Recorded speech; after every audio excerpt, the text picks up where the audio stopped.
Hola, bienvenidos a Curarse en Salud. Hoy día vamos a hacer una actualización de lo que son los datos epidemiológicos en COVID-19 para la coyuntura actual, entendiendo que tenemos más de 400.000 o 450.000 casos. Sin embargo, el número de infectados desde que se levantó el confinamiento ha subido dramáticamente. Hace unos días atrás, el 29 de julio aproximadamente, hubo por lo menos 5.800 nuevos casos en un primer momento. Las muertes siguen aumentando. De ayer para hoy han habido más de 200 fallecidos por COVID-19. Tenemos un sistema de salud en donde ya no hay espacio para nadie en el privado y mucho menos en el público, que es muchísimo más grande.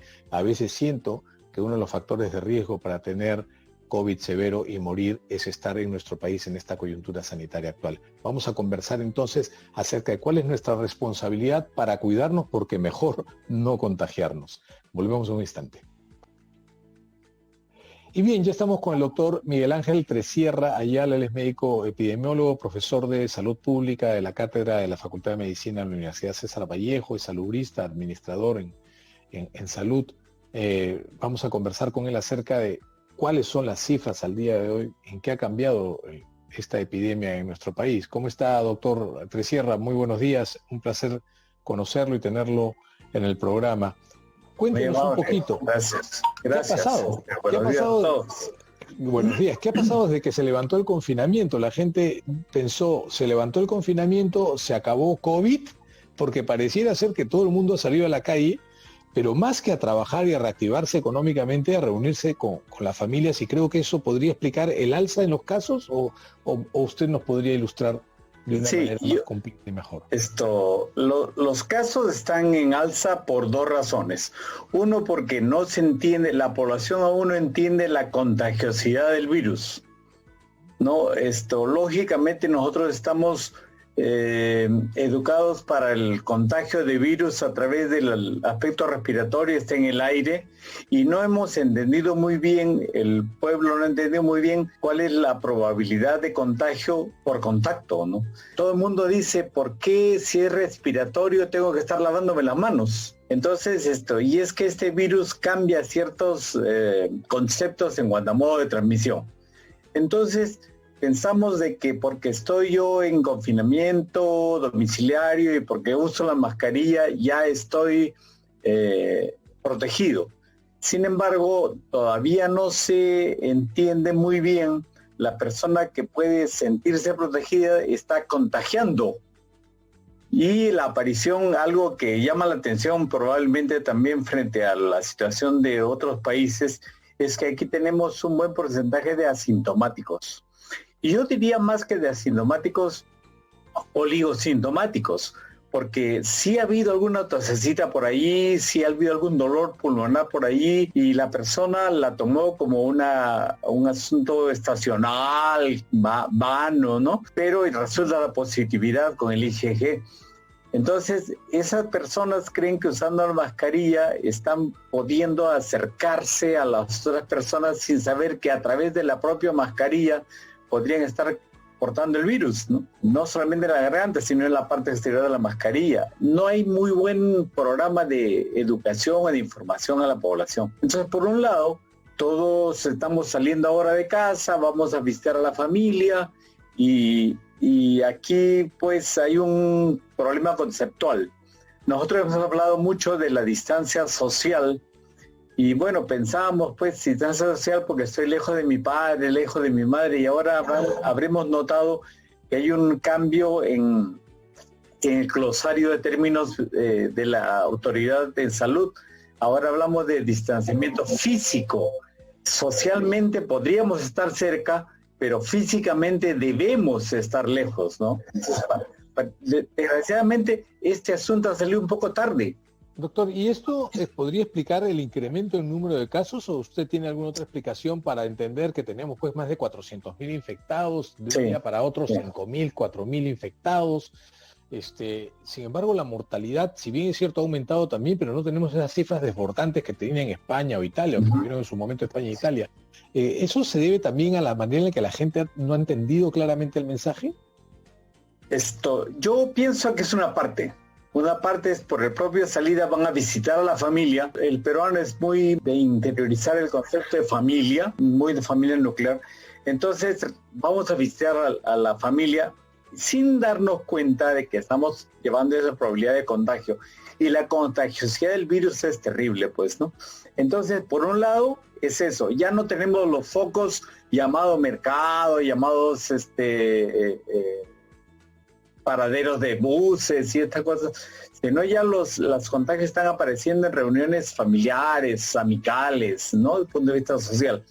Eso está aumentando la cantidad. Pero también hay que reconocer que el sinceramiento de las cifras pareciera también estar elevando un poco la curva. No es correcto que nosotros estemos pensando en un rebrote. Eso es algo falso, ¿no? De eso vamos a conversar en el siguiente segmento. El sinceramiento de cifras que pareciera que explicar también este incremento y de lo que es un rebrote en un contexto epidémico. Vamos a una pausa y volvemos. Bien, bien, bien. Doctor Tresierra, estábamos en lo del sinceramiento de cifras. ¿Eso podría explicar que de pronto han empezado a verse mucho más contagiados o que se han empezado a publicar más números? ¿Eso? Esa es la otra parte de la explicación del alza, de un aumento en el ángulo de inclinación, voy a decir, de la curva que estamos teniendo, ¿no? Una parte el aumento del contagio por la cuarentena levantada y otra es por el sinceramiento de las cifras, ¿no? Y es interesante conocer esto porque, sin embargo, esa curva no la notamos en la mortalidad o en la letalidad, ¿no? Lo cual nos debe, como médicos, debemos de tomar con mucho cariño esta cifra porque esa es la respuesta del ya muy mal manejado, muy mal equipado, muy descuidado sistema de salud. Estamos teniendo un potencial humano que es de llamar la atención, ¿no? Sí, y no solamente me refiero al equipo de la respuesta médica, sino también al respuesta de profesionales de la salud en general. Claro, creo que los sistemas, estando como estando, están respondiendo correctamente para tener una tasa de letalidad más baja de lo que nosotros hubiéramos esperado, ¿no? O sea, digamos que están sudando la camiseta. Sí. Yo creo que es así. Yo estoy seguro que es así y creo que a pesar de que no se sienten muy reconocidos o no se sienten debidamente atendidos, lo siguen haciendo. Sí, eso es bueno, porque entonces significa el peruano, pues, es un ejemplo de profesional de la salud que estudia lo que estudia porque le gusta estudiar, se interioriza todos los conceptos, ¿no? Es importante, aun cuando ha sido la autoridad, no lo ha tratado muy bien, que digamos, como debe de ser, como considerar pues al medallista olímpico dentro de todos los otros deportistas, ¿no? Darle cierta preferencia, no diferenciación, pero cierta preferencia. Correcto. Tenemos 1 minuto y medio y quiero aprovechar una pregunta que tenemos del público para poder hablar y explicar un poquito lo que es un rebrote. La pregunta es, ¿en cuánto tiempo tendríamos que nosotros esperar la inmunidad de rebaño? ¿Qué porcentaje de la población debería tener o haber tenido COVID para tener inmunidad de rebaño? Es probable que la vacuna llegue antes o tengamos que apostar básicamente a la vacuna. ¿Y por qué no podemos hablar de rebrotes con este nuevo pico de casos?